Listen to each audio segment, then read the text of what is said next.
میرے دوست نے نئی نئی دکان کھولی جس میں وہ دودھ اور دہی بیچا کرتا تھا۔ میرا دوست بہت غریب تھا مگر وہ اتنا رحم دل تھا کہ ہر مانگنے والے کی مدد کرتا۔ میں اس پر حیران ہو جاتا تھا کہ خود کے پاس بھلے کھانے کی کوئی بھی چیز نہ ہو، وہ اوروں کے لیے ہمیشہ کچھ نہ کچھ نکال ہی دیتا تھا۔ میرے دوست کے والد رکشہ چلاتے تھے اور والدہ گھر میں محلے کی خواتین کے کپڑے سلائی کرتی تھی۔ اپنی جمع پونجی سے انہوں نے اپنے بیٹے کے لیے دودھ کی دکان کھولی۔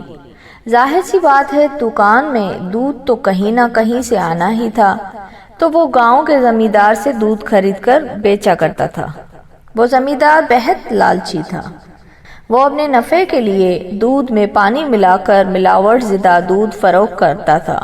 ایک روز میرا دوست دکان میں بیٹھا تھا کہ ایک گاہک اس کے پاس آیا اور اس نے کہا کہ یہ تم جیسا دودھ فروخت کرتے ہو، اتنا پتلا دودھ ہوتا ہے کہ دل چاہتا ہے یہ دودھ تمہارے منہ پہ دے ماروں۔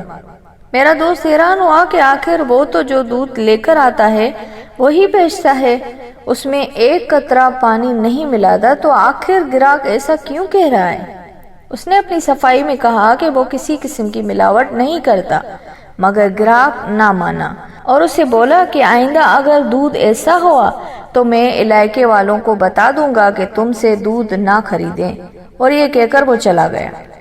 رات کو میرا دوست گھر گیا تو وہ بہت پریشان ہو گیا۔ اس کی والدہ نے وجہ پوچھی تو اس نے ساری کہانی بیان کی۔ والدہ نے کہا کہیں تم سچ میں پانی تو نہیں ملاتے؟ وہ بولا اماں میں قسم کھا کر کہتا ہوں میں ایسا کام نہیں کرتا۔ اس کی والدہ بولی اگر تم نہیں کرتے تو یقیناً جس سے تم خرید کر لاتے ہو وہ ایسی کوئی حرکت کرتا ہوگا۔ اب کل جب تم خریدنے جاؤ تو ساتھ ہی کھڑے رہنا، تمہیں پتہ چل جائے گا۔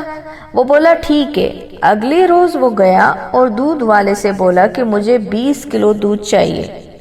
دودھ والا بولا خیریت، آج کم دودھ لے جا رہے ہو؟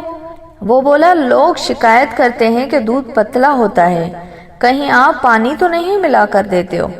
یہ سننا ہی تھا کہ اس کو غصہ آیا اور بولا کہ تم مجھ پر الزام لگا رہے ہو، جاؤ یہاں سے، میں تمہیں دودھ نہیں دے رہا۔ میرا دوست بیچارہ واپس آ گیا۔ اب کل والا جو دودھ اس کے پاس موجود تھا، اس نے سوچا اس سے گزارا کر لوں جب تک کسی نئے دودھ فروش کو تلاش کر لوں۔ اس دن اس کی دکان میں کوئی دودھ خریدنے نہیں آیا۔ وہ ایسے ہی بیٹھا سڑک پر دیکھ رہا تھا کہ ایک بچی آئی اور اس سے بولی انکل بھوک لگی ہے، دودھ دے دیں۔ تو اس نے 1 کلو دودھ اسے نکال کر دے دیا اور وہ خوشی خوشی چلی گئی۔ اگلے روز میرا دوست واپس اسی دودھ فروش کے پاس پہنچا کہ آج کچھ لے لوں۔ کوئی نیا دودھ فروش ملا نہ تھا تو اس نے دیکھا کہ وہ بچی اس دودھ فروش سے کہہ رہی ہے کہ ذرا سا دودھ دے دیں، مگر وہ اسے جھڑک رہا تھا۔ میرے دوست نے اس لڑکی کو پہچان لیا اور اس سے کہا کہ آپ میری دکان میں آ جائیں، میں دے دوں گا۔ وہ بولی آپ جو دودھ دیتے ہیں اس میں دودھ کم اور پانی زیادہ ہوتا ہے۔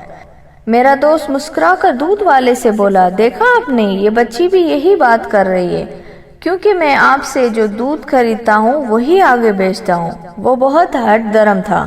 اس نے میرے دوست اور بچی کو وہاں سے دفع ہونے کا کہا۔ میرے دوست نے اس بچی سے کہا کہ فلاں وقت دکان میں آ جانا، اور خود نئے دودھ والے کی تلاش میں نکل گیا۔